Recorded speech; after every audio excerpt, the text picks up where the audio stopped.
The weather over the next week is about to get very unusual and active as we have a potential for severe weather in the Northeast tomorrow on Tuesday. I'm going to be breaking down what you need to know about this severe weather potential. So let's get right into the forecast. It's Monday, July 13th, 2026, and you can see this is our severe weather outlook for today. We do have a marginal risk down here in the southeast today where we can outrun a few isolated severe storms. So Jacksonville, Florida, down to Orlando, Florida, you guys want to be watching out for maybe a few isolated storms out there. Out here in western Montana, we can outrun a few isolated storms today out there, though it doesn't even seem to be looking like that big of a concern. We do have a very low tornado threat today. I'm not really concerned about any tornadoes, though I wouldn't rule out some water spots to come on to land down here in parts of the Gulf Coast, so you guys want to be watching that, but definitely not looking like anything too crazy. We do have a threat for some damaging winds down in the southeast today in western Montana. The real threat for hail is going to be very low. Storms are expected to form down here in the southeast, mainly around noon, and they should continue to push through, producing damaging winds, hail. The tornado threat is going to be very low. I'm not too concerned about tornadoes today. We're going to have this spinning system out here in parts of the southeast, which is just going to make these storms go around it, producing a chance for some damaging winds out here. So yeah, you guys want to be watching this if you're out there in Orlando, Jacksonville, Florida. You guys will probably get your storms probably around 5 p.m. Eastern, so you guys want to watch that out. And in Tampa, probably around 6 p.m. Eastern. But these storms aren't really expected to be anything too significant, but if you guys also have any outdoor plans, you guys definitely want to be watching that. Now, we're actually going to have a potential for some flash flooding today, like we saw yesterday. We saw a lot of flash flood warnings out there in the south. That's expected to happen again here, all the way from parts of Texas up into parts of southwestern Virginia. So if you're in these areas, you guys want to be watching for a lot of storms to kind of push through the areas and mainly just normal rain showers.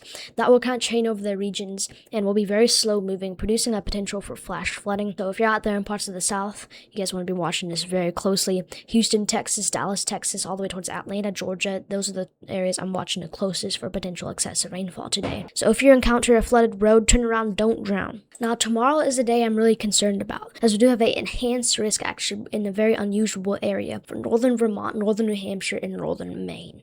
A negatively tilted upper-level trough is going to move into the region, bringing dangerous thunderstorms, which are expected to be clusters of thunderstorms, which could be supercells that produce a potential for large hail, damaging winds, and a few tornadoes.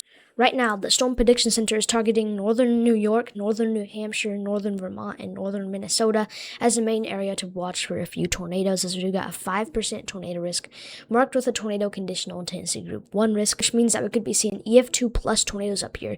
So strong tornadoes are going to be a possibility up here. Main threat tomorrow out here will be a threat for damaging winds. The Storm Prediction Center has a 30% wind risk placed over these regions, where we could have a high chance to see some clusters of storms move in and produce damaging winds in these areas. You guys want to be making sure to strap down unsecured objects so they don't fly away, and some of which these wind gusts can be strong 75 mile per hour plus, which could definitely knock down tree branches, blow around unsecured objects, and maybe even blow over power lines, making it power outages. So if you're out here, you guys want to be prepared for these strong wind gusts. With these clusters of storms, large hail is also going to be a concern, up to hen egg size hail. If you're out there in Montpelier, you guys want to be watching that very closely, and then over there into parts of western Maine, you guys want to watch for a potential for large hail tomorrow with these storms.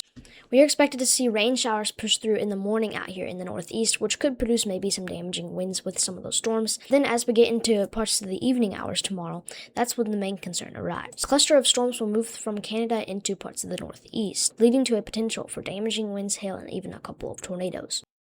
Montpelier, I'd be watching for some storms in the overnight hours, potentially around 1 a.m. Eastern.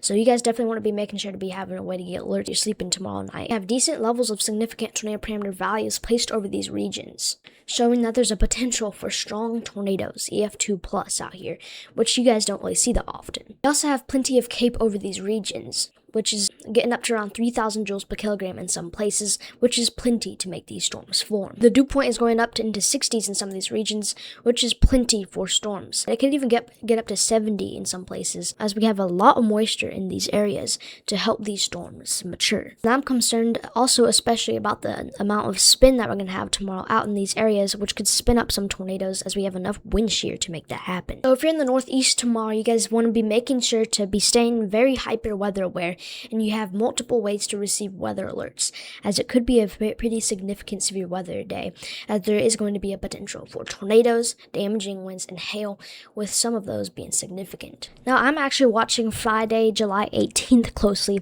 for a potential severe weather system to move into the United States. This is far out, so there's going to be some stuff that will change, but I do think damaging winds, hail, and maybe even a couple of tornadoes will be a possibility, mainly in the mid-Atlantic and the Northeast, as a trough will move into the region that is expected to bring a potential for damaging winds. The Storm Prediction Center does not have an area outline for this yet, but I would expect one to be issued tomorrow. Models are indicating a low-pressure system that will move from the Great Lakes into parts of the Ohio Valley and mid-Atlantic that will produce mainly a damaging wind threat, but a large hail and tornadoes will be a possibility. Once again, this area is going to change a lot, and a lot of stuff is going to happen once we get to that point, but as of right now, we're just looking at mainly the area that we could be seeing with this severe weather. I'm mainly concerned about this area right now, but this area could shift around a little bit. The Storm Prediction Center, once again, like I said, does not have an area outlined, and they're the weather experts, but I do think that they could add one tomorrow, as this is looking like a pretty significant severe weather potential. So just a heads up if you're out here in the mid-Atlantic and parts of the Ohio Valley, and I'll keep you guys updated with my forecast videos. While the severe weather is happening in the Northeast, I'm watching a different threat also out here in parts of western Texas, as we have a moderate risk for excessive rainfall placed over the Del Rio, Texas region. So if you're out in these areas, we're going to see a training rain showers move over the region, dumping crazy amounts of rain, leading to a potential for dangerous flooding that could overwhelm drainage. I'm concerned that we could see up to 4 inches of rain in these areas, so definitely turn around, don't drown when encountering flooded roadways, and make sure you have your flood action plan ready. And that is pretty much all I got for you in today's video. Consider liking and subscribing, as that helps this channel a lot to help reach more people, and I will see you guys in the next one. Have a wonderful day.